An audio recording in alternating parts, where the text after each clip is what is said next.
Okay, so welcome everyone, and it's great to see you here at 4 o'clock so late in the semester. Really, it's a remarkable testament to the interest in a talk titled "Why We Can't Have Nice Things: Why the Law is Holding America Back." And so, it's a very provocative and stimulating way to approach the question. I really look forward to Nick's talk.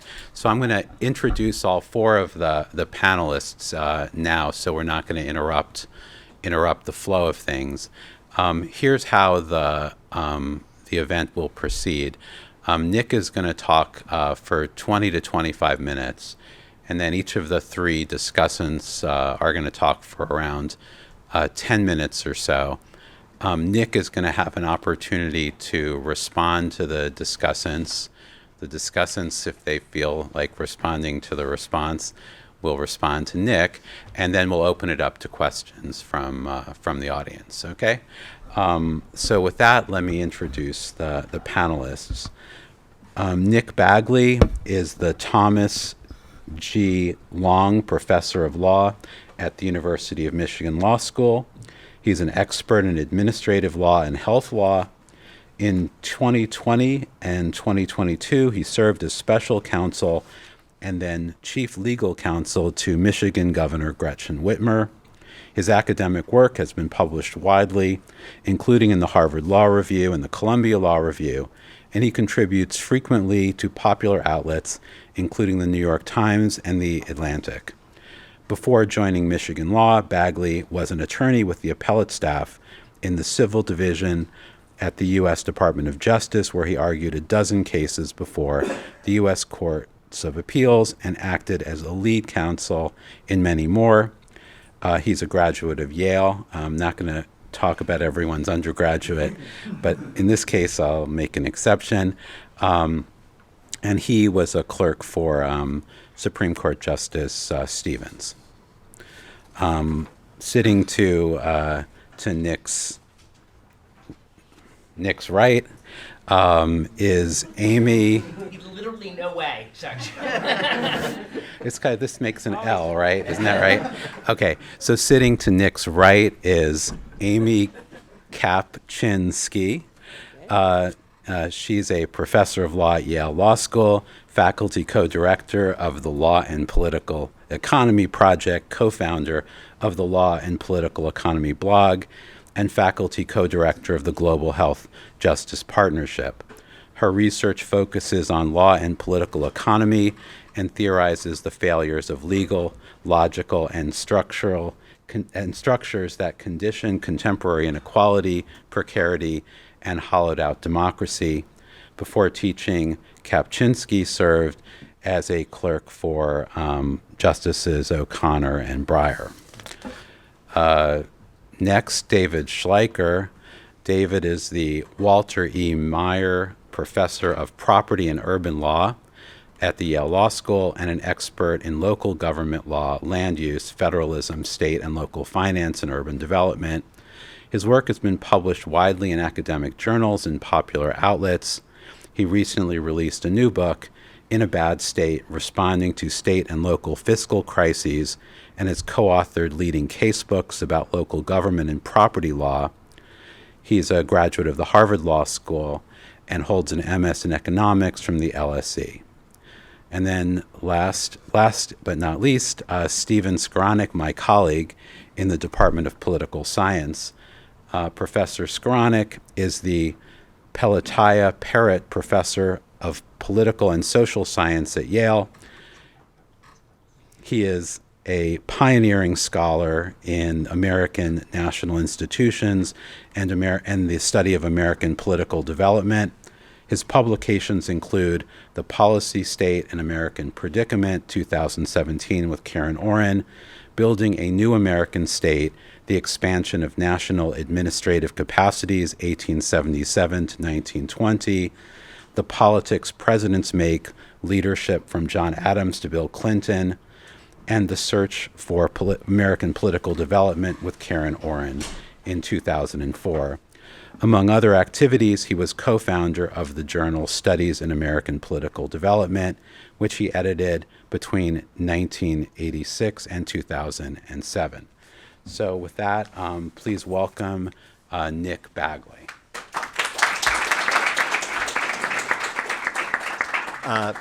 Thank you all for being here. Thanks for the invitation to be here. Thank you to my fellow co-panelists for taking time with the paper and with offering comments on what I'm about to say. So as a momentous Supreme Court drew to a close this past year, the buzz was all about Chevron deference and about presidential immunity. No one was paying a whole lot of attention to a case called Ohio against EPA, which was about EPA's effort to regulate ozone pollution, which is the main contributor to urban smog. The agency had adopted what it called a good neighbor rule. So the idea was that upwind states that would spew out pollution that could lead to smog, and downwind states, those upwind states would have to take steps to constrain their pollution. They'd have to be good neighbors. The rule was anticipated to save many thousands of lives over its duration, including 1,300 premature deaths in 2026 alone. Some of the upwind states quite naturally disliked the rule. They sued. And a bunch of industry groups joined in on the lawsuit as well. The case quickly worked up to the Supreme Court on its shadow docket, and a bare majority of the justices voted to stop the rule. And the problem, the court said, was not that the EPA had acted illegally. It had not exceeded its power. It hadn't done anything that it wasn't instructed by Congress to do. The problem was that EPA didn't follow the right procedures. Specifically, the agency supposedly failed adequately to respond to a single comment that had been submitted by the Air Stewardship Coalition during the rulemaking process. Now, the Air Stewardship Coalition, I will forgive you if you have not heard about it. It is actually a front group for groups like ExxonMobil, the American Petroleum Institute, and the National Association of Manufacturers. When the rule was proposed, the coalition objected to it on a bunch of different grounds. But one of its objections, raised a little bit obliquely, was, hey, EPA, maybe you want to wait just in case your final rule encompasses fewer than 23 states, which is how many were covered under the Good Neighbor rule. The EPA responded to that comment, said, look, we want to cover 23 states, but if it covers fewer than 23 states, that's fine. We're fine with that. A partial rule is better than no rule at all. And for Justice Gorsuch and for the other conservative justices that ruled against EPA, that response wasn't good enough.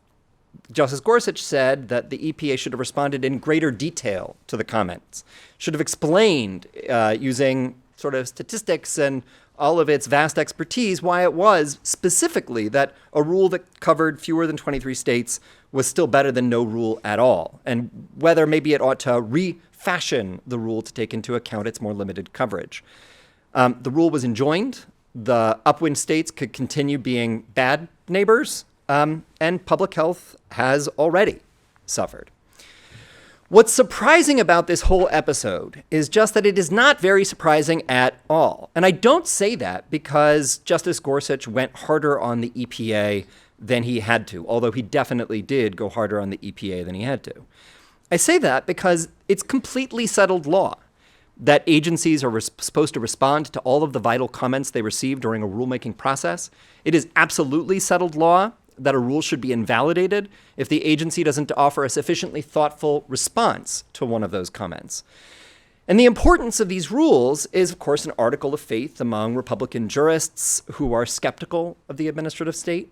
But what's most surprising, to me at least, is that they're at least as popular among Democrats. Across the political spectrum, we have grown accustomed to judges using procedural review to put those judges in the center of national debates over abortion, healthcare, immigration, and more. And it's hard for a lot of people, including especially lawyers, to imagine that there ever might be a different way. Procedural fastidiousness, backed up by routine and intensive court review, is understood to be the cornerstone of the legitimacy and the accountability of the American administrative state. So my book project aims to unsettle that faith in legalism and to explain how administrative law has made it much too hard for government to get anything done. And the basic pitch is pretty simple. We used to be able to do big things, and now we struggle with the basics. We can't build housing in our most vibrant cities because of endless procedural reviews, which not only leads to exorbitant prices and surging homelessness, but also stunts our economic growth. Our public infrastructure is in tatters because our building costs are much higher than they are in our peer countries. New renewable energy projects get tangled up in endless environmental studies followed by punishing litigation, often brought by environmental groups themselves, even as the risks of climate change demand an industrial scale transition to green energy. Across all of these domains and across many, many others, the law has contributed to American sclerosis, a sclerosis that is becoming, I think, increasingly hard to ignore. The recent victory of former President Trump in the election was about many things, but one of those things was a sense that nothing works. Everything is too slow, it's too bureaucratic, too burdened with red tape. Government is failing the public. And part of Trump's appeal is his swaggering insistence that he can blow through all of the fusty procedural rules that are holding America back. Only I can fix it, he once said. This new Department of Governmental Efficiency, led by Elon Musk and Vivek Ramaswamy, it exhibits the same swaggering confidence. And while I don't think Trump or Doge has a clue about how to make government work better, they're all behaving as if they really want to come in and slash and burn, not actually streamline and improve. I don't think they're wrong to diagnose a deep rot in the body public. A big part of that rot, I think, is due to the well-meaning procedures that we have layered on top of government agencies. So my book is not primarily aimed at administrative lawyers. It is primarily aimed at a popular audience. Part of the reason for that is I'm frankly not making a whole lot of headway with folk in law schools. So I was trying to go over their heads. And we'll see if it works, right? Writing a popular press book about administrative law is going to be a tough sell under any circumstances, but I'm going to give it a go anyway. The book's opening chapters are really historical. They're meant to show just how new this highly legalistic approach to governance is. And it's how it's a product of a radical and underappreciated change that occurred in American law right around 1970.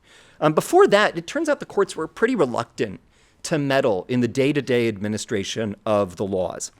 In the first century of our nation's history, an order like the one the Supreme Court issued invalidating EPA's rule would have been totally inconceivable. It would have offended the life principle in the rule of the separation of powers that the judiciary should have no business in the action of administration, as Harvard law professor Bruce Wyman wrote in 1903. The key safeguards on agency overreach were the political process and democratic self-government, not procedural rules and judicial review. And the belief about the need to keep courts out of the business of government, it started to break down around the turn of the 19th century, during the progressive era as the modern administrative state took hold.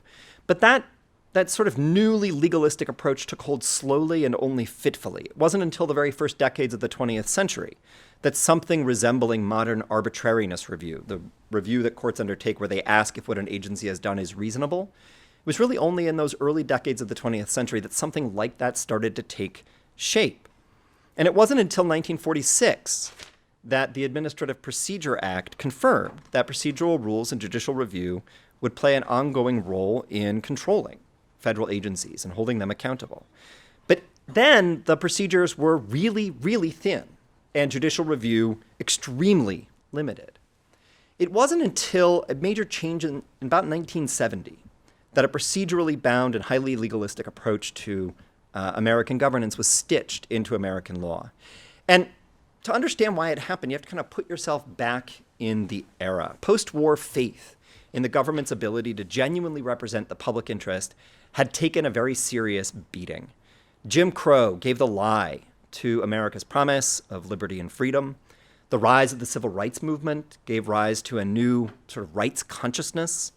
The environmental movement came into existence to combat air and water pollution, the slamming of highways through city centers, the wanton destruction of the natural world, the indiscriminate use of DDT. All of that was capped by the Vietnam War and the lies used to justify extending the ongoing conflict. Political leaders, both Democrats and Republicans, were seen as compromised, captured by well-heeled insiders, corporate elites, unions. The new disenchantment took hold in professional circles. And it took hold especially among the nation's lawyers, and especially the lawyers who sat as judges on the D.C. Circuit, the influential appeals court in Washington. That disenchantment was channeled into some major doctrinal shifts. So we get an intensification of reasonableness review in the courts. We get an insistence on strict adherence to notice and comment rules, the same rules that were at issue in Ohio against EPA. We get massively broadened standing for challengers. We get a strong presumption of reviewability in the courts. We get a whole lot more than that as well. The goal of all of these doctrinal changes was to make sure that the public's voice broke through the political logjam, that agencies would be responsive to the public's interests and concerns, and not to the bureaucrats who were so locked into their mission that they were heedless of the costs of their actions. At the same time, new public interest organizations sprang up to take advantage of this new permissive legal culture. You get the Environmental Defense Fund, Public Citizen, and many, many others. And they sprang up to serve as self-appointed defenders of the public interest. And they took advantage of those opportunities to make agencies dance to their tune. Congress then got in on the game. The whole legal culture shifted. They passed laws imposing still more procedural rules on agencies. You get the Freedom of Information Act. You get the National Environmental Protection Act, the Federal Advisory Committee Act, the Privacy Act, the Paperwork Reduction Act, and more. Courts took those laws and they put them on steroids. Now, initially, this was a movement led by the left. That is historically anomalous. Courts and legalism have usually been the enemies of reform. But in a political moment when the political parties were not highly differentiated, when there was an understandable sense that political leaders and experts had lost their way, and this is really key to understanding this moment, Democrats totally dominated the federal judiciary. So strict procedural rules backed up by court review looked congenial to democratic reform efforts. The political right was not enamored of the leftward drift of American law, far from it, but it saw a lot to admire in this new brand of legalism. It would open up opportunities for business interests to push back on agencies that overextended their reach. And so a new consensus took hold. Both the left and the right agreed. Proceduralism was great. The legal culture shifted. And we are still, 50-odd years later, in the grips of that changed legal culture. I can't tell you how entrenched this perspective, this kind of new approach to constraining government agencies is. From the time they set foot in law school, lawyers are taught that the administrative state is constitutionally suspect. You can't really find it in any of the first articles of the Constitution, that its legitimacy and its accountability are precarious, and that the only way to make sure that they can be legitimate and accountable in the American system is if we watch them like hawks. We impose strict procedural rules and back them up by intensive court review. And the lesson that I think a lot of young lawyers take from this is that the administrative state is a regrettable symptom of constitutional decay. We tolerate it, sure, but we tolerate it only grudgingly. And then, only if we layer on top of it lots and lots of burdensome procedural red tape. That view has filtered down to state and local governments, right? All lawyers are trained as sort of on federal law and federal expertise, and state and local administrative law is actually not so different from federal administrative law. Local states and localities have become, even, if anything, even more sclerotic than the federal government, especially when it comes to rules governing public participation in the decision-making process. That's a big problem. Dave and I have a paper that we've been working on where we kind of show how the vast majority of what Americans care about in their day-to-day lives happens at the state and local level, and how an incrustation of procedural rules is degrading the quality of state and local governments. So even if you take the federal government out of the equation altogether, state and local governments are themselves burdened by many of the same kind of procedural rules. In recent years, the kind of highly legalistic approach to American governance is only intensified as the U.S. Supreme Court has lurched rightward.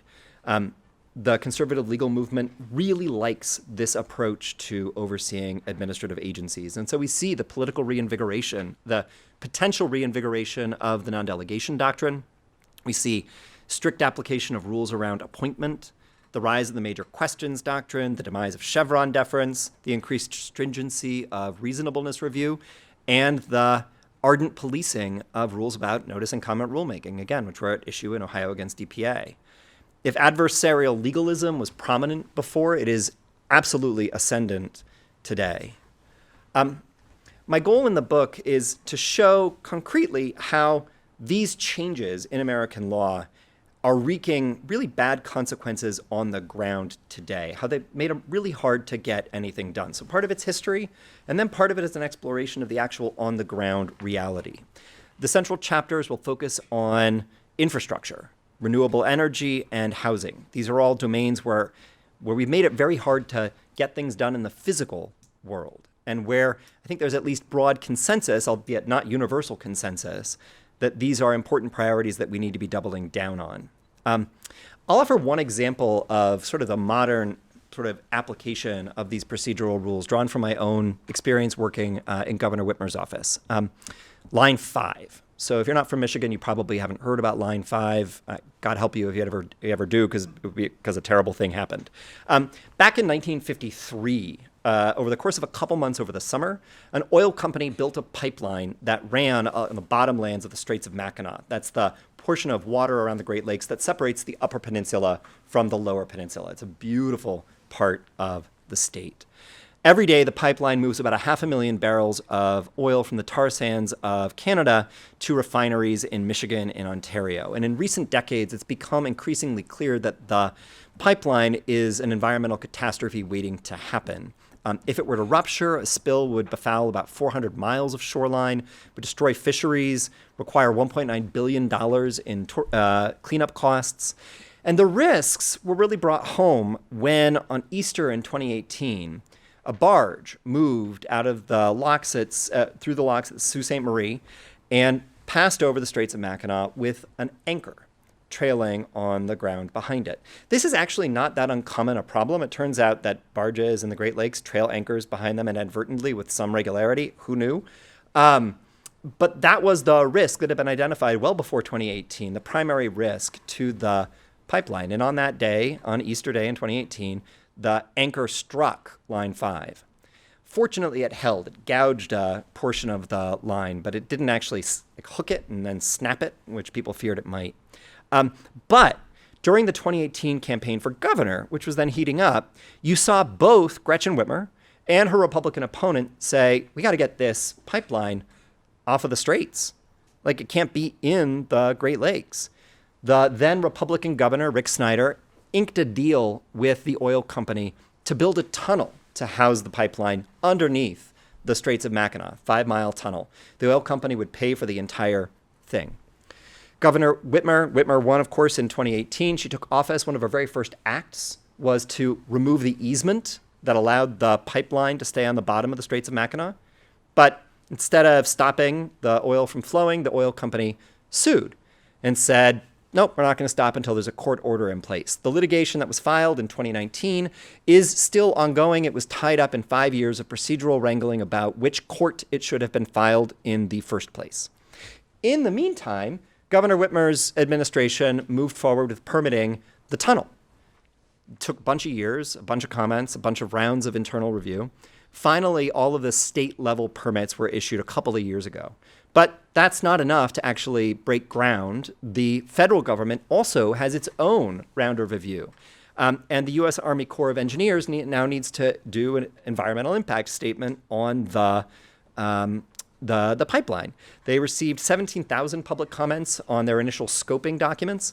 And as a result, the Army Corps announced that it was not going to release its environmental impact statement until at least 2026. And once it does that, environmentalists and native tribes are certain to sue. So more than 6 years after this barge struck Line 5, nothing has been done. Michigan officials of both political parties agree that the continued operation of the pipelines poses an unacceptable risk to the Great Lakes. The oil company in question is willing to finance the entire cost of this tunnel. We do, in fact, know how to build tunnels. It is 5 miles. It is not that hard. And yet, the oil continues to flow. And that is pretty much how everything in America goes these days. even the most modest ambitions get mired in endless controversy, procedural review, and litigation.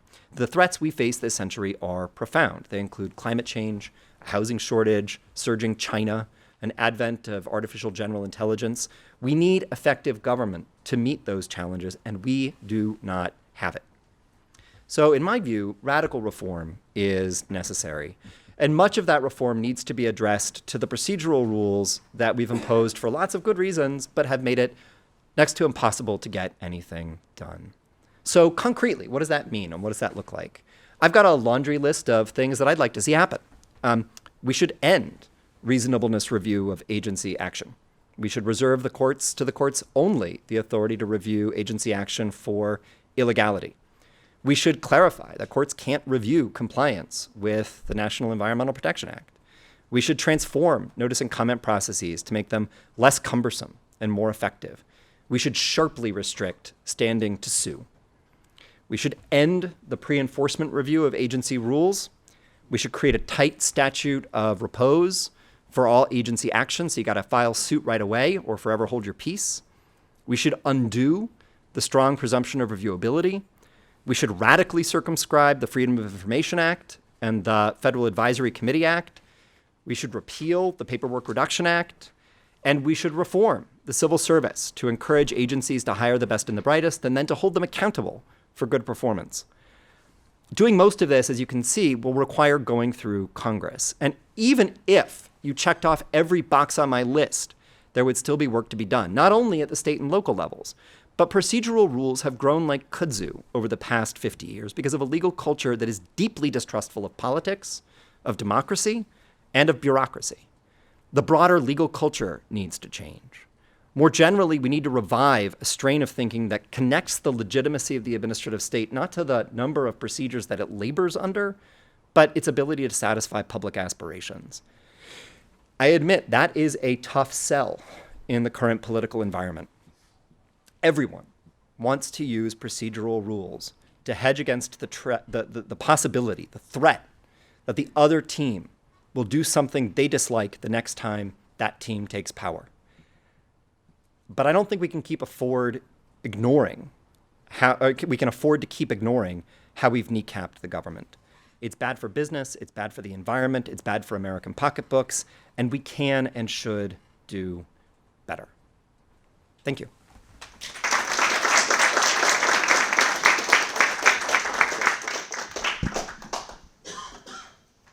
All right, I'm told I'm supposed to go first. Can you guys hear me? Great. Okay, so there's a lot to really like about this project. It was so we got to read some of the draft book, and so Is your microphone on? I think you turned it off. how's that? Better? Okay, great. So lots to really like about this book, and we got to read a number of the sort of early chapters. So I want to basically say a couple of things that I really like, and then ask some questions. So I think I take two things from the book as sort of major contributions. One, there's a big conversation going on, and all of you in the audience who listen to Ezra Klein, which is probably most people in the audience, I don't know that there's this kind of big debate going on about, why can't we build anything anymore, and what's wrong with government. And I think you really hone in the talk and in the book on judicial review as a kind of linchpin of a lot of the problems. So rather than like a sort of story about NEPA or a particular story about one particular statute, like really trying to kind of emphasize the way that the culture of court review has really sort of transformed some of how the administrative state operates. And there's some very nice sort of insider version of like your experience trying to kind of describe why, although it sounds perfectly fine to have a court say, well, did you listen to all the evidence in practice? And this can turn into like a very, very cumbersome set of requirements for administrative agencies. So I like very much the connection of all of this to the question of sort of judicial oversight, because it, of course, connects up with other kinds of things like what you started with, which is the culture of our courts today. And to put that at the center as opposed to a particular statute or a particular permitting regime, or, in fact, problems of the administrative state. Like, the administrative state is just, I mean, that's, of course, there's a right-wing version of this, right? Like, we just shouldn't have so much administrative state. Like, it's the problem, it's red tape, but rather sort of a pro-administrative state, but anti-judicial review account, which I think is quite distinctive and helpful. And the second is sort of tying that to what I would think of as a sort of Deweyan conception of democracy. Like, democracy isn't a series of procedures, either by which we, constrain power in a sort of liberal or libertarian sense, or a sort of series of voting procedures, plus, it is a kind of a shared collective project that tries to enact things that we decide to do together, right? And that seems to me both important to the project and compelling. So a couple of questions I had that I was left with. So one is sort of about the diagnosis. And so one piece of it is some part of the beginning of the talk and the beginning of the book sound like proceduralism in general is the problem.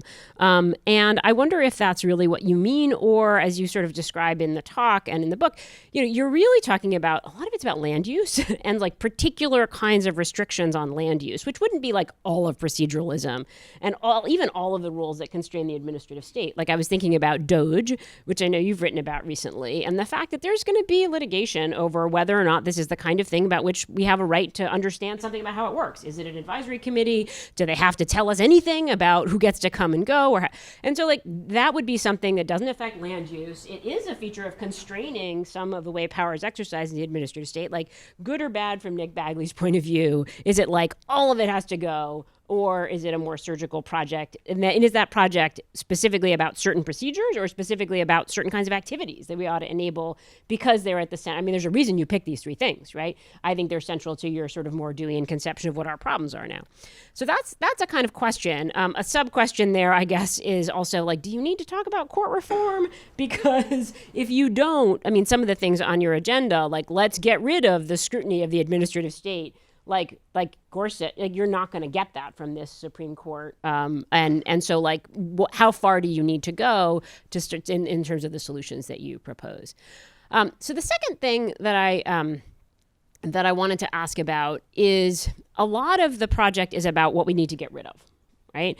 And then the flip side of that is a sort of like, we shouldn't be so afraid of the administrative state. We shouldn't be so afraid of democracy.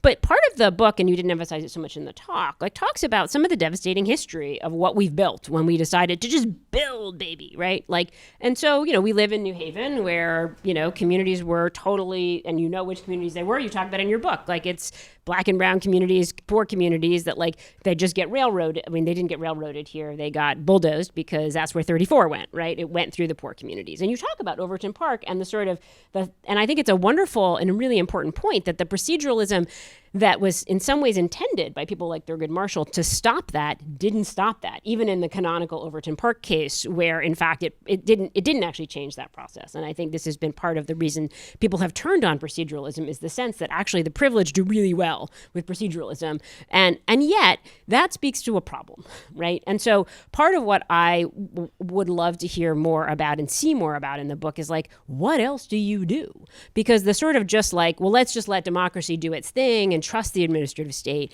seems to not itself be responsive to some of what you describe accurately of some of the problems of it. And so, like, in my own work, I've tried to sort of latch on to the concept of countervailing power and sort of start to imagine an administrative state that was less bound by notice and comment, what you would think of as sort of liberal proceduralism, and more through an idea of kind of contestation and power sharing and planning, right? Those are all things that you could imagine happening and actually having a more fortified legal institutional environment to say, well, like, if we tried to cultivate more power among working people, let's say through tenants unions or unions, and then said, like, let's bring them to the table and make sure that we have a process of planning that would include them, that you can't litigate afterwards. You bound it in time, but that's like, but not simply a sort of let's just get rid of all the constraints and then let the system run. Because I think you say at some point, like, the world's different now, and that's sort of true, and it's sort of not. It's a very durable feature that I think we have still, and in fact, lots of the literature on democracy would say we have still deep problems with representing particular communities. That goes to sort of another piece of that, which is like, is your conception of democracy sufficiently deep in the book, or do you need, like, part of the reason I turn to something like countervailing power as an idea is the sense that democracy as a program of political equality is deeply imperfect today, not only because of liberal legalism, but because lots of people who have been historically, put in positions of, having their communities railroad, they lack the authority to make electeds, not just judges, but to make electeds do what they want. And so what is the program to deal with that side of democracy? Do we need a more materialist and robust kind of conception, like adding on to the Deweyan one that I think you're implicitly drawing on? That is my my second kind of question. And my last one is just like, this is like to make you more successful in law schools, even though you guys aren't lawyers. I think there's a pitch to be made that not against lawyers and legalism, but that lawyers and legalism became a certain thing in this period. Mm-hmm. And it's actually a very small part of what lawyers and legalism can do for you, right? So when you guys think lawyers and legalism, you undoubtedly think what you're thinking, right? Like, we litigate and we stop things and we are cautious and we make, and that's actually not like you can also think of lawyers as people who structure power. And so they do that by helping you draft legislation. They do that by creating corporations, like they write up the legal documents, they can create tenants unions, so like there might be a way in which an implicit alternative to your liberal legalism is a different way of thinking about lawyers and lawyering that would be more attractive to your law school. We recruit all those students into an idea of themselves as people who can help organized constituencies or organized groups be better heard in a democracy. And some of that's going to involve less things like litigating, but not necessarily no lawyers, because they don't want to hear that. I like lawyers. I suppose it depends on which ones. So I love the project, and Nick and I work on some follow-up stuff. But so I want to take it in a slightly different direction, which is to ask: is legalism the topic, or is legalism a tool, a kind of a piece of a broader story that you don't like you kind of tell, but kind of in a slant way? And so one way you could tell the same story is that there was a period in which we grew very skeptical of growth and change. In the 60s and 70s, there's a lot of belief in degrowth. There was a lot of skepticism as you tell the story about the kind of New Deal type of projects. And one way to view the role legalism played in this, by the way, first of all, there are a lot of substantive changes in that score. So in land use, for instance, there were both procedural changes, but there were also just a lot of substantive changes. That is to say, there were down zonings that said you can build less, and that's not a procedural change; it's a substantive change. The role legalism and proceduralism plays in that story is not as the central topic, but rather as an entrenchment mechanism for an ideology. And so there's a big literature, and instead of thinking about the ways that laws entrench themselves. And so the canonical example is Social Security, by going not just to the poorest, but to everyone, creates a situation in which it creates a political constituency for itself that cannot be upended. And legalism here plays a role in entrenching an ideology that existed at a certain point. And the way it does that is it creates interest groups. They're also the characters in your story are created by the law as much as they are creators of the law, and it creates a bunch of beneficiaries, protected interests for everything, and then creates a lot of things you have to change, crud, that needs to be reformed, and that is hard to do. And so even when the ideology changes, and degrowtherism is not such a popular idea now, it goes in and out, but not so in, or at least skepticism about fast change. I mean, this notably is the period when American growth, which had been fast for 100 years, stops. So it's not just it's a social change in addition to a political change. Would suggest that you, kind of in the same way Amy does, a certain kind of different type of set of solutions than you suggest. So your solution is like get rid of all this stuff and then believe in the process of democracy, right? Which is another form of proceduralism, I suppose. But it's a different type of idea. But another version of it could be that if there was ever the project should be or could be an ideological argument in favor of growth, in favor of more stuff. We should have nice things, not why can't we have them, but right, nice things are good. Nice things are nice. They're nicer than nasty ones in Kingsley Amos's famous construction. And what the reforms would be looking at would not merely be getting rid of things, but rather how could we entrench a new ideology that you think is better. Right? So what types of procedural rules would make a politics that supported growth rather than one supported the absence of growth durable? And so in land use, I've suggested things like creating, having growth targets that jurisdictions adopt for themselves, growth targets that then they have to meet through their procedural rules. And the idea is to kind of bring interest groups interested in growth to the fore. But whatever it is, the idea would be what types of procedural rules or rules of any sort could create a politics that would support the kind of changes that would be more normatively attractive according to your and my beliefs. And so rather than get rid of it and then let democracy work, like that seems like only half a loaf as far as I'm concerned.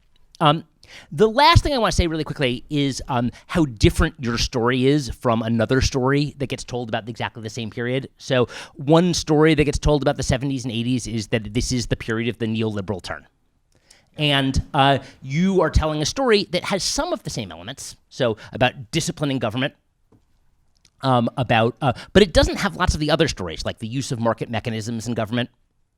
And it doesn't have and the same tools you talk about, foil deregulation. So it's a very different story from that other story. And it might suggest that that story isn't as true as people think it is, or some people think it is, or it's only true in a more limited set of domains than some people think it is. But it also suggests a couple of other things that I think might be interesting. So one is that perhaps one element of neoliberalism, kind of arguments for neoliberalism, which is the use of government market mechanisms to achieve public ends, might be a solution to the types of problems you're talking about. So we could have carbon taxes, which are kind of instead of procedural rules governing the building of oil or whatever, and that would be a marketish mechanism, a pricing mechanism or carbon pricing, however you want to think about it, as a way of avoiding the need for procedural rules, or kind of thick procedural rules of the type you talk about. And a second thing is that you might say that these rules are why kind of thing for those who do not like the neoliberal turn as they define it, that these types of rules are what created the demand for it, which is that if you wanted to achieve something and you couldn't do it through market government means, you might need to seek other means, either deregulatory or government mechanisms. So you could think of this as kind of the other side of Paul Sabin's point that Ralph Nader and Ronald Reagan killed the New Deal. It's rather that Nader necessitated the rise of deregulatory and market mechanisms in government. So all of that said, I think the project's terrific. I feel like you're going to get enough praise in a few minutes, so I don't want to gild the lily too much. But it's a really terrific project. I have a slightly different story, but I think it's quite compatible with what Nick is saying. Reading these excerpts from Nick's book, my first thought was that Ronald Reagan was pushing against an open door. By 1981, when Reagan said, You need to speak into the mic.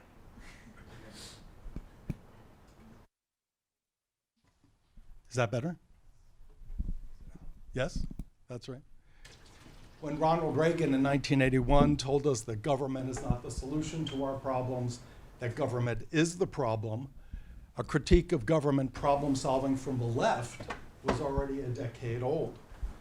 So Nick reminds us that the judges who blazed the skeptical and newly aggressive stance toward the administrative state were heirs of the Warren Court's liberalism.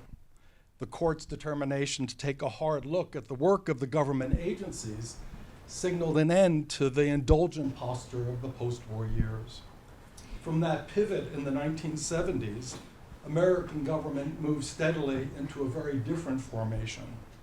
To be sure, we have a lot more administration than we had then, but in my mind, this is no longer an administrative state. And as Nick documents, far from solving the problem of government, this new arrangement has compounded it. Courts, first from the left, then from the right, left government problem solving mired in legalism and proceduralism. All I would add to Nick's account of this pivot is a point of emphasis. The assault on the administrative state that began in the 1970s was not confined to the judiciary. It was a three-sided pincer movement. Congress and the president move simultaneously along with the courts. Each branch was rethinking the arrangements that had been put in place in the 1940s to accommodate agency power and administrative problem solving. Remember, Jimmy Carter was elected to the presidency in a campaign that cast American government as a horrible, bloated, bureaucratic mess. And he, along with Richard Nixon in the 1970s, began a long drive for presidential control over the agencies. The Congress took up the capture thesis not only through deregulation, but through tighter legislation aimed at reining in agency discretion. On the face of it, this should have been a civics book demonstration of the regenerative capacities of American government. President, Congress, and court each rethought its position in the new democracy that was emerging in the 1970s. Each branch pushed itself forward and repositioned itself vis-a-vis administration. But that only deepens Nick's point. Out from the 1970s, control over administration has been in a continuous state of reformation, and government problem solving has become ever more elusive. Civics has proven a hard course for the three branches to master. Taking a second cue from Nick's book, I think it's worth stepping back from this predicament to take a closer look at that prior moment, the moment when the three branches rearranged themselves to accommodate administrative problem solving. Nick rightly flags the Administrative Procedure Act of 1946. I remind us that the APA began as the Walter Logan Bill, which Congress passed on the eve of World War II. Driven by business opposition to the New Deal, and in particular by opposition to the operations of the National Labor Relations Board, the Walter Logan Bill sought to empower the courts to counter the activism of New Deal agencies. FDR vetoed that bill, and especially notable in light of Nick's thesis, Roosevelt's veto renounced the Walter Logan Bill as full employment for lawyers, and he charged that it would paralyze the state through litigation. The veto was sustained, however, only on a promise to find some less stringent way of protecting due process rights in an administrative state. That was what the APA did. It secured a surveillance posture for the courts with standards and procedures for judicial oversight that were more accommodating to the agencies. Like the reforms of the 1970s, the innovations of the 1940s repositioned all three branches vis-a-vis administration, and across the board, the posture adopted at that time was accommodating to administrative problem solving. In 1938, Congress rejected a reorganization bill from Roosevelt, which would have provided for strict subordination of the agencies to presidential control. Instead, Congress enacted its own bill. The Reorganization Act of 1939 did update presidential oversight of administration, but it thwarted Roosevelt's drive for presidential control over administration. Then, after the war, Congress reorganized itself. The Administrative Procedure Act was coupled with the Legislative Reorganization Act in 1946. The LRA strengthened the committee system for better administrative oversight, but Congress rejected proposals for more stringent controls over administration. It settled for a less intrusive form of surveillance, what it called watchfulness. Unintrusive watchfulness is what Congress provided for the court in the APA, what it provided for the president in the Reorganization Act, and what it provided for itself in the LRA. So we have these two systemic shifts, one in the 1940s, which capped a three-branch accommodation to agency problem solving in an administrative state, and the other in the 1970s, which began a fraught three-branch turn against administrative power. The difference, I think, lies in the problems the government was being called upon to address. The system of 46 was addressed to the problems of industrial America. It was designed to incorporate the interests of the working class intergovernmental decision-making without threatening the security of other interests, and in particular, corporate interests and Southern interests. Taken together, the Executive Reorganization Act, the APA, and the LRA gave the administrative solution the weight of a constitutional settlement to the industrial problem. The capstone of that arrangement was the Employment Act of 1946, a measure that aimed to supersede the conflicts between labor and capital that had dominated the previous half century. A watered-down version of a pro-labor full employment bill, this measure set the economic policy of the United States in more ecumenical terms: maximum employment, consistent with steady growth. It created a Council of Economic Advisors to work with the Bureau of the Budget, to coordinate the actions of the entire executive branch to accord with this newly announced economic policy, and to coordinate the actions of President and Congress to attain it. This was the kumbaya moment. The specificity and boundaries of that system, of that administrative state, were underwritten by a conservative coalition in Congress. The conservative coalition was the balance wheel of that system, and its influence was evident in each of the pillars of that system. The conservative coalition thwarted Roosevelt's reorganization bill and opened the door to the more accommodating alternative in 1939. The conservative coalition pushed the Walter Logan bill and opened the door to the more accommodating APA. The conservative coalition kept the committee chairs in Congress strong and the floor leadership weak, protecting the interests of conservative Southern lawmakers and the LRA. The Employment Act, which turned conflicts between capital and labor into technocratic problems for administrative management, that gained critical support from corporate interests, especially interests at the Committee on Economic Development. The system of 46 was bounded. It was premised on a political consensus about whose interests would be served by this administrative state, and a consensus on whose interests would be left out. The all-fronts assault on that administrative settlement, which opened in the 1970s, reflected a range of interests and a set of problems that was far more difficult to contain. The civil rights movement upended the political foundations of the system of 46, and it opened the door to a wider rights revolution. Ushering in a fully inclusive polity, the rights revolution created an unprecedented circumstance. For the first time, the incorporation of new interests could not be negotiated on the back of secure boundaries, tacit agreements on whose interests would still be left out. Once everyone had rights and access, government's options opened wide. But with options wide open, no one's interest felt secure. Full inclusion created deep uncertainty as to who would gain advantage in the next decision or the next election. And that set off an unruly scramble to protect each interest against the interests of the others. The pervasive distrust of administrative discretion, which blossomed in the 1970s, and the gradual devolution into paralyzing proceduralism and litigiousness is, I think, rooted in the pervasive anxiety created by this more inclusive polity. Government becomes an impediment to problem solving when political security for interests is in short supply, because procuring authoritative guarantees then becomes a higher priority than cooperation.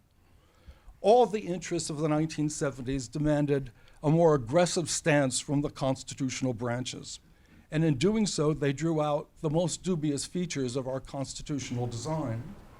Each branch became more independent in action, more assertive in action.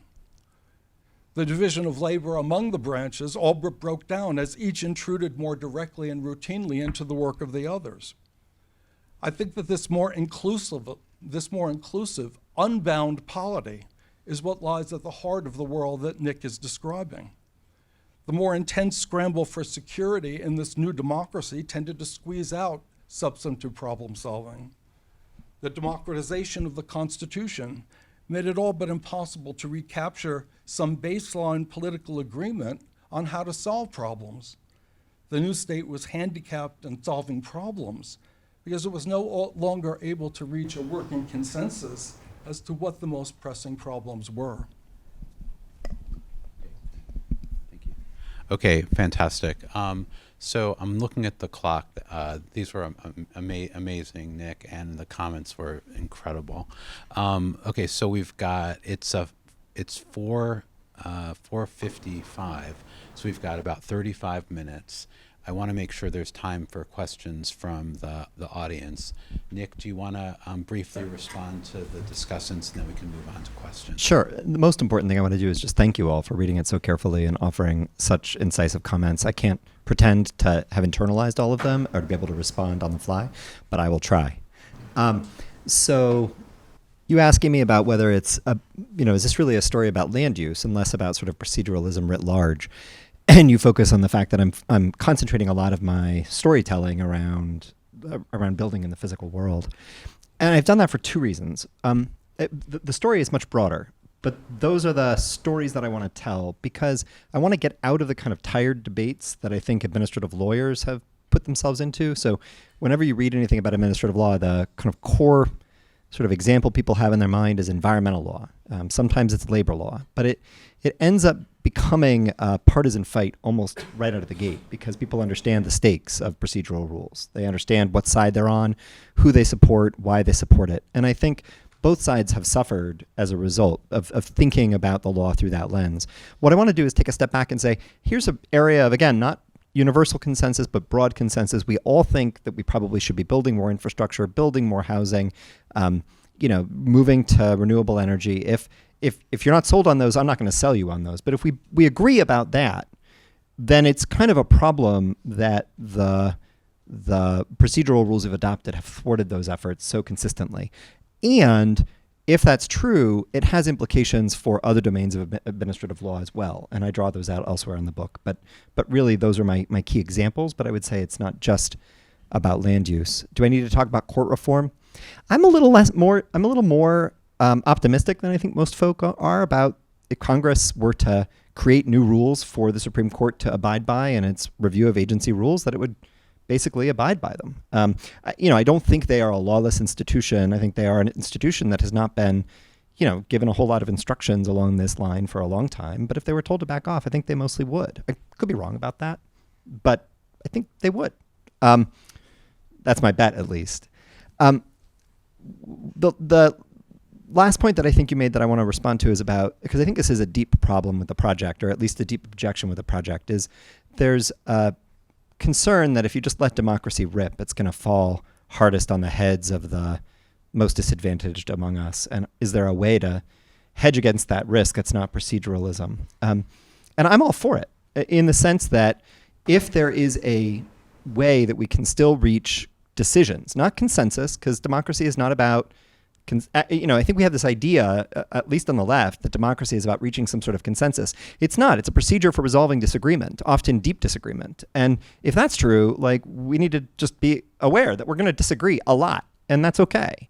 Are there ways to provide better feedback on projects? Sure. And having smarter ways of soliciting that feedback and ending the back-end bickering, I think I'm all for all of those.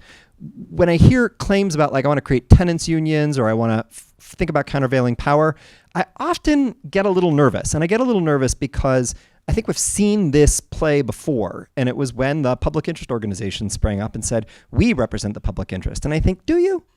Do you really? Or the tenants union that you establish, it could be broadly representative of tenants' interests, but I don't know, I've seen faculty governance at the University of Michigan, and it definitely does not represent the faculty at large. It represents the, thorniest, strangest, often least busy members of our faculty community. Sorry if I'm offending anybody. And so I am a little skeptical of trying to create a better democracy by reestablishing, sometimes you just have to let democracy rip. And sometimes that means people are going to lose. And it has always been thus that there are winners and losers. That doesn't mean we are insensitive to interests or concerns, but I do think we have to be, a little bit more more accepting of the fact that, like, in order to get anything done, people will have to lose sometimes. That goes to a deeper account of democracy in the book. And I do think, as I've written it more and more, I think, like, yes, like it absolutely needs to be rooted. And this goes to your point too, Dave. Like, what is this for? You know, can I just let democracy rip? Is there sort of a deeper sort of ideological sort of claim that I want to make? And actually, I think I want to resist it. I'm not sure about that, but like, I personally think like progress is good. I would like to see more of it. I would like to not see less of it. I think the degrowthers are nuts, and I think it's been very bad. But like, I really mean what I say about democracy. Like, I don't think that I have all the answers, and I think over time, democracy has tended to do pretty well, even though we've had lots of fits and starts and lots of bad things that come along with it. But I don't know a better way to run this machine. And some part of me wants to resist making this a more ideologically weighted book than, like, I really just think we need to be able to make decisions and come to consensus a lot, not consensus, but come to a decision much quicker. Like taking notes, so just give me a second. Yeah,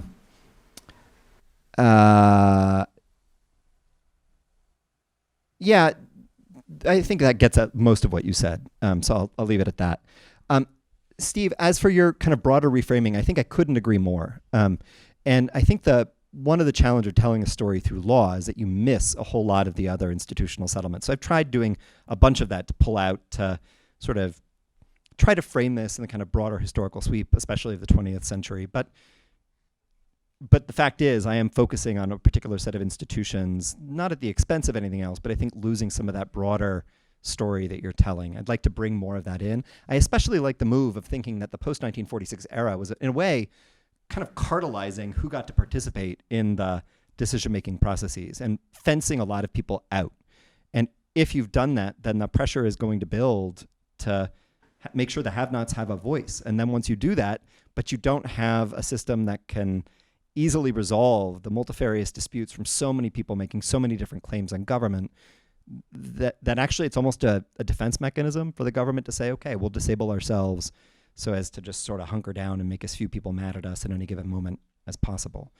If I've understood your comments, I think that's really quite insightful. It also strikes me as potentially sad. Like, what's the answer? If the problem is that we are now finally including many, many more people in the system of political voice, and if that's the problem, that there are too many people with who are participating, and that's generating I don't know what to do about that, which makes me sad. But thank you all again, and again, I will keep thinking about these and do them better justice in time. Great, terrific. So we have about 25 minutes for questions. Nick, as the speaker, I think the questions will be mainly focused on you and your remarks. So why don't you just call on people, please? Yeah, but I want to encourage people to ask. Like, I know what I think. I'd love to hear what they think, especially when they're telling me I'm wrong or I'm getting something off. So please don't hesitate. Fair enough. Zach and then Steve. So I love this project, and rules require this thing, I think. So I love the project, really excited about it. I want to press a little bit on a point that both Amy and David made about the importance of proceduralism, especially with respect to your examples, and especially proceduralism that has to do with the courts. So if I understood you correctly, your examples are going to focus on building stuff, on housing, clean infrastructure, and transportation. And my question is, is the primary thing really proceduralism, especially court-related ones? For those three specific examples specifically, and also maybe I'm surprised you're not focused on notice and comment rulemaking. So let me go through those three. So housing outside of California, I really agree with David that I think it's mostly substantive rules that I meant to address that. but you guys are more experts than I. But I would have thought it's mostly zoning outside of California. For green transition, like I would list a couple other things before I would get to litigiousness. I would list first a failure to centralize authority at the federal level to allow transmission, which I think is the main impediment to the green transition, at least if this is what Alex Klass and Josh Macy would say. Number one. Number two, it's the incentives of local utilities, which is like a FERC thing, which is just really not related to this. And then third, I would get to litigiousness and NEPA. So I recognize that if you read my own work, you might have a different impression about what I really think is the main driver here. So you and I might be making the same mistakes, if these are mistakes. And then third, you pointed to the cross-country cost differences for building transportation infrastructure. I think that's plausible for highways. And I have an appendix table that shows this. Like there are large differences across countries. But I think when most people think of the differences across the world, they think of urban transit. And those are like deep underground. And the community issues are not super big there. Like litigiousness is not super big. There are issues of proceduralism. A lot has to do with procurement. If you read the case studies in the U.S., they're largely about weak state capacity, not having enough people to manage it, just kind of making lots of stupid choices. Like, proceduralism kind of makes that worse, but it's kind of not the key thing. And courts, I think, are definitely not the key thing for urban transit in my reading of the case studies. So, like, why courts, why proceduralism, and why notice and comment rulemaking, especially in light of your leading example, which seems pretty clearly about courts and proceduralism. Yeah, one of the challenges of writing about like proceduralism being at the root of lots of problems is it leads into it is obviously not the only source of challenges when it comes to doing big things. And in fact, it's often not even the most important of those. I think the way I think about it is a kind of a tax on all sorts of different activities, and the tax incidence falls differently on different activities. I think in the housing context, like this is the chapter I've not yet written and where I'm, I think, up against this problem most acutely. And you Dave mentioned it as well, which is sometimes procedures are a substitute for substance. And so where you knock the procedures out, you just get a new substantive rule that would achieve the same end. If you have a procedure that says, yeah, come and apply for us for a variance, but we're never going to grant the variance, well, you can achieve the same goal by simply changing the rule so that the rule will never be satisfied. And so there is definitely, I want to be clear, like there's a lot of that. Like that's a very, very serious problem for the project. And like, I don't believe, and I don't think that I would solve every problem by getting rid of a lot of the procedural gunk. But I do think that in all of those domains, you can tell a pretty credible story about how this makes it pretty significantly harder. And again, like it doesn't fall on every project to the same extent, but you know, a lot of urban rail is underground, but most of it actually is not. Most of it's above ground. And even there, most of the above ground stuff gets attacked with the same kind of like do no harm mentality that is associated with, not exclusively, sort of litigiousness and a sort of like desire to basically buy people off. I mean, and you see this in the infrastructure space again and again and again. We don't think of buying people off by giving them their extra bike lane or their elevated platform or their beautiful station. We don't think about that as a response to proceduralism, but of course it is if what you're doing is basically saying, please don't sue us, we'll give you what you want. And in that sense, I think legal risk, like it pervasively shapes everything, but it's really hard to pin down. And I don't pretend that I can pin it down. And I can't tell you how big of a change it would make if you could just get, move to my perfect world. My suspicion is it would be like a better world, but like only a better world, not a perfect world. One quick thing to follow up is that you don't make a ton of distinctions between ex ante and ex post proceduralism. So like there's a lot of rules that require processes up front that are maybe enforced by legal rules, but or sometimes not. So or are enforced by them, but are independently important. So in land use, it's a lot about participatory rules. And you made brief reference to it. But you could imagine having one and not the other. You could imagine doing all sorts of things. You could imagine having less upfront procedural rules, but still having judicial review for those you have. You can imagine all sorts of things. And by issue area, they will matter differentially. Yeah. So I should note that there's like at least five Niskanen Senior Fellows in this room. And I think of Nick's project as entirely part of that thought collective. So I'm going to exercise some discipline over you and on behalf of the collective here for a second. I think the collective might want to tell you that David's argument is right? That hiding behind democracy, right, as opposed to saying, look, every constitutional regime has a bias, right? There's a thing that in some period it's trying to do. And it just goes back to Steve's point, right? The earlier New Deal regime, right, was largely about labor. It was about incorporating labor into, into both the economy and the polity, right? And there was a form of organizing citizens that was associated with that.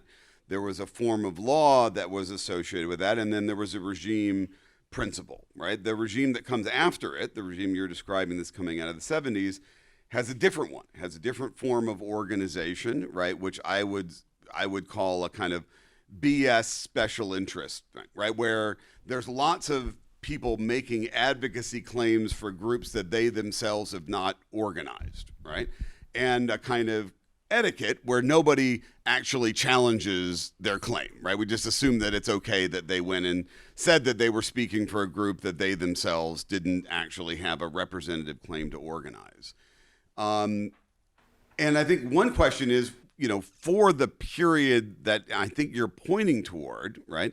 If we say the regime principle, the thing it's trying to achieve is abundance, right? That its basic claim is we don't have enough. We have all these zero-sum problems because we have an absence of sufficient, right, energy, housing, infrastructure, whatever it is, right? That's the thing it's trying to achieve, right? And you can't figure out what any of the rules ought to be unless you try and figure out what's the big overarching thing you're trying to do. And the last thing I would say is, and this is where I think Amy's point, I think, is actually something worth grappling with, although maybe in a different way than Amy would, right? If the problem of the period of the sort of special interest adversarial legalism is it had a form of organization around advocacy organizations that had no members, right? Maybe the way to solve the speed problem is essentially a kind of return to corporatism, right? That is, we need big, centralized, representative organizations who, instead of having decisions made by bureaucracies who have a high degree of autonomy, which seems to be the suggestion you have, right? I'm suspicious that the reason European countries get so many things done that you're talking about is they have corporatist forms of decision making, right? There's some very small number of groups, right, who the state has sort of recognized as speaking for some interest, right? And the state sort of just waves its hands over and says, okay, that's fine. If you decide that you're okay with it, right, then that's what the decision is, right? So I guess the question in the end is, one, right, can we try again with answering David's point? And the second is, do we really need more administrative autonomy, or do we need to actually solve something in the underlying organization of the state and move towards something that's more like corporatism? Yeah, I'm appropriately disciplined, Steve. No, so I think you're right to notice an ambivalence here. I think what I'm trying to help myself to is a place where I feel like there is broad public consensus, and say, look, I don't need to grapple with like what I'm trying to like people want this, let's figure out a way to get there. And I'm trying to use that to sidestep that there is an ideological push here, right? Like I do clearly want more stuff for more people because I think that's going to help people thrive. And that clearly is an agenda. And if you don't have that in mind, it's true. Why would you argue for fewer procedures if you didn't know what you thought you'd get from it? So I think that's fair. I don't know exactly how I want to write it, but I hear where you're coming from. On the claim about corporatism, I will say, I don't know what to say about it, except I think that is how European countries tend to resolve their disputes.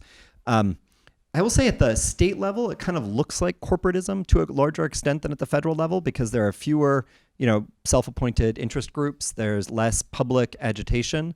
And there are virtues to that. You can get stuff, legislation sails through state legislatures with some regularity on, including divided state legislatures. There's a lot of ways to come to consensus, at least legislatively. And it has its virtues and it has its vices. It can be pretty grubby and pretty insider baseball. And so I guess I'm agnostic. I don't know what to say except you have to pick your poison, I suppose. I'm not sure I answered the question all that well, but I'm keeping thinking. Sarah, yeah.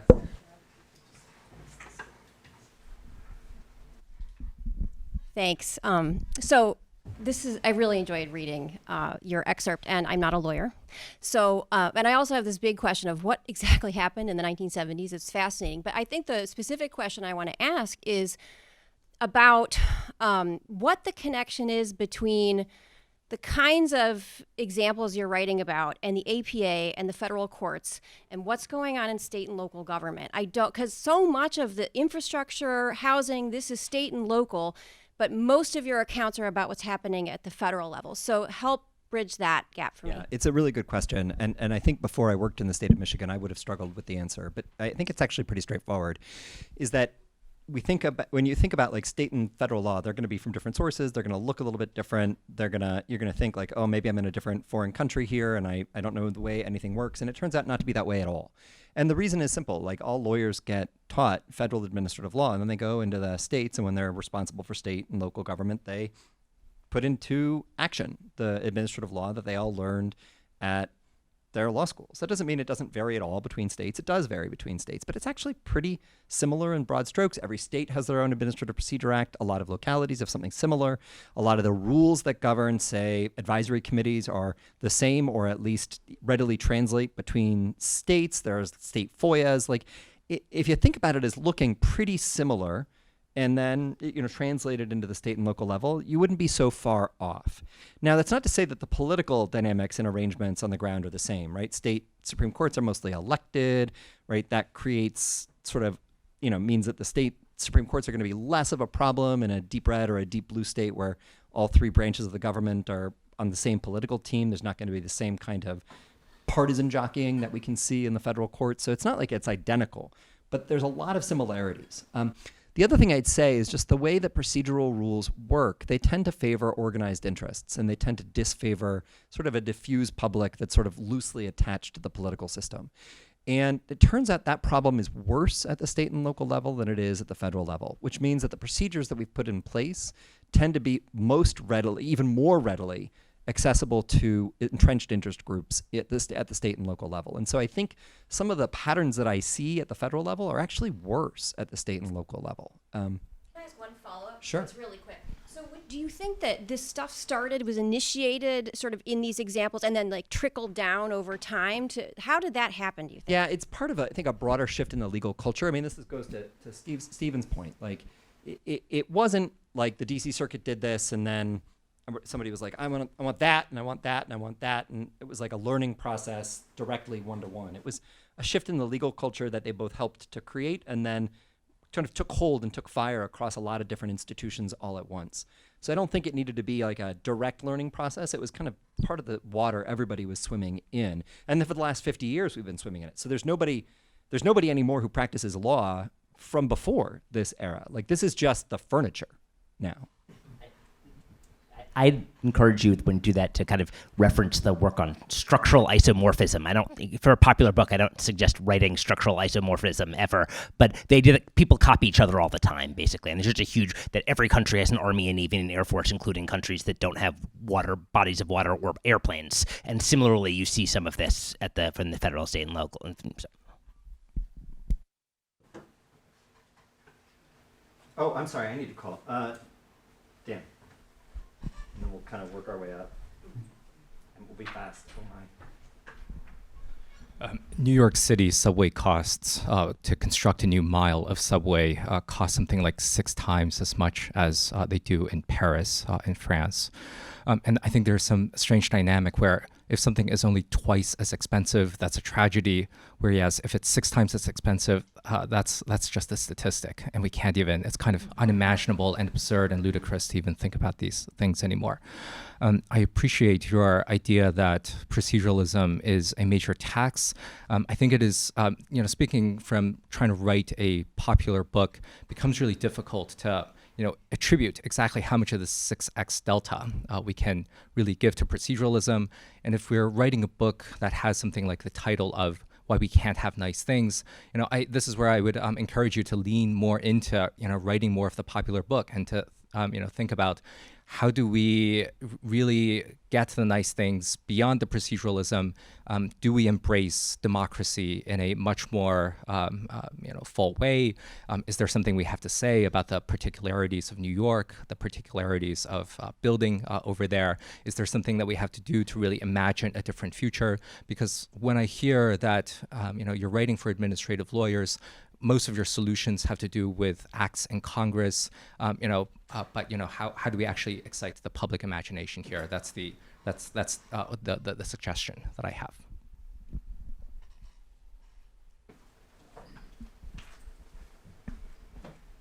So not a lawyer and also not a popular book person. So I'm trying to understand, if I think of democracy or politics as how I aggregate interests, it seems like the premise is that it's too easy for one or two or a small coalition to block passage. And I'm trying to figure out is that the issue, that we have to make it harder for a small number of people to block things, or is it that the cost to blocking is too low? Right now, you could imagine that any one person should be sufficient to block it, but you just make it really hard for that one interest to become active and have voice. But that doesn't seem like the full story you're telling, because your argument was also that these more consolidated and highly funded groups are having success in this administrative process. So I'm trying to flesh out these two issues. Like, is it just that we should make it so that a bigger coalition of people can be upset and we still proceed, or do we change how hard it is to have voice? I think the answer might be both. The question is not whether people have voice. The question is how many opportunities to give them voice do we give them before we finally say, okay, we're done.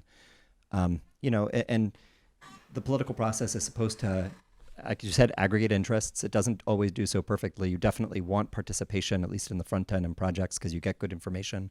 But at some point, we need to say to small groups of people and even substantial numbers of people, okay, we're done, we've moved on, and we're going to fight a different fight.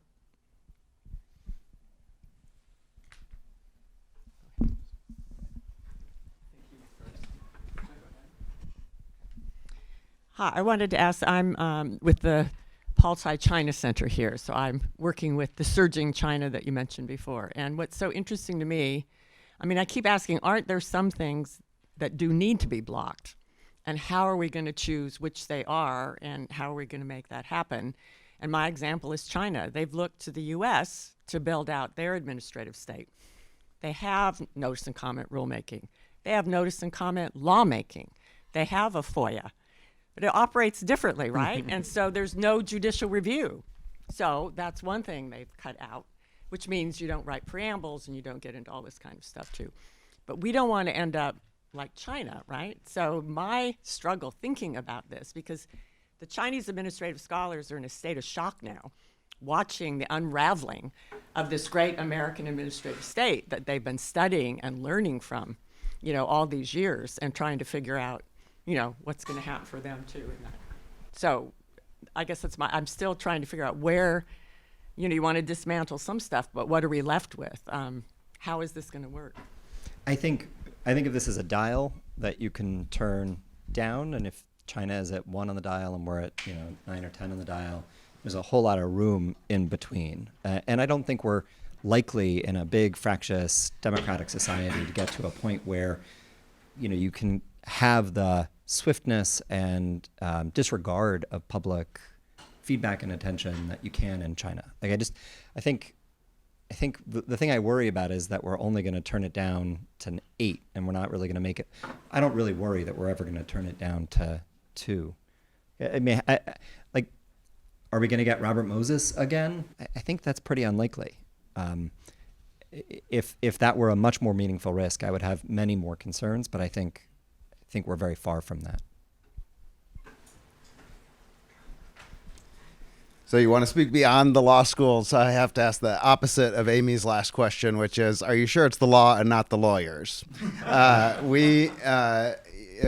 From like the Monica Sin book kind of evidence that we have an enormous number of lawyers and a very high level of lawyer involvement in our politics. And it seems like this could partially be seen as both a symptom of that and a reinforcing part of it, and such that whatever system you created to replace it would probably have other avenues for the overrepresentation of lawyers in the resolution of our disputes.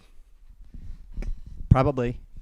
Yeah, I mean, I'm not going to disagree. I think lawyers can be change agents. I think what Amy said is exactly right. They can also, you can imagine lawyers who are more geared toward getting to yes and helping people sort of work their way through obstacles. But I do think that there's a particular way that lawyers approach problems. We don't approach them like managers. We're not trained like managers. We don't think about how organizations function. We're not natural or trained leaders. We're very attractive and very smart. But no, I think part of the challenge is we have an awful lot of lawyers, and we're channeling an awful lot of our talent into law schools, and I think sometimes that's not great. I mean, one thing just to add to that is that FDR had lawyers too, right? I mean, so I do think that there are lawyers and lawyers, right? And there are big shifts in legal culture over time. And like, if you'd asked the folks who were the leading lawyers and law professors at that time what a lawyer was, it was a very different image than what we have now. And they would have, like, I think, heard lots of the arguments I made and sort of nodded along and said, of course, that's what we do already. So, unfortunately, because there are so many damn lawyers, they're going to have to be convinced, or at least some of them are going to have to be convinced. Yes, I'm a lawyer, but I'm not an American lawyer. So I actually, coming back to the European countries that they need to have their things done, I would be more nuanced, because the legalism there is also a very big issue. Like, you basically have this autocratic legalism written by Kim Lynn-Chepler, who explains very, very well how Orban in particular in Hungary uses a legalism to just have his things done. So it is a very, very big issue. But my question is about the diagnosis of legalism. I was wondering whether this applies to all the fields of administrative law. I have in mind the field of immigration law. Do you see, for instance, legalism when it comes to detain immigrants or deport immigrants? And don't you have this kind of cherry-picking legalism in a sense? Yeah, although I would say that I think the current state of administrative law often cherry picks. So you'll notice that there are certain domains where this is less of an issue. Immigration tends to be one, national security tends to be one, homeland security tends to be another one. There are areas where there are a variety of doctrines that the court has created to effectively gerrymander them out of the highly intense scrutiny that they give. I think that gives a noticeably ideological slant to administrative law. It leans hard right. And I think it is not as big of a problem, the legalism in the immigration space. It is easier for administrations to change policy over time, although we'll see just how far you can push that point. But I see that as actually like in a way, kind of a symptom of the fact that administrative law has been used for ideological purposes to shut down efforts that I think it's very difficult to defend that kind of line drawing. Great. Thank you all very much. Before we conclude, I just want to thank the ISPS staff who helped put this event together, especially Pam Green, who does amazing work.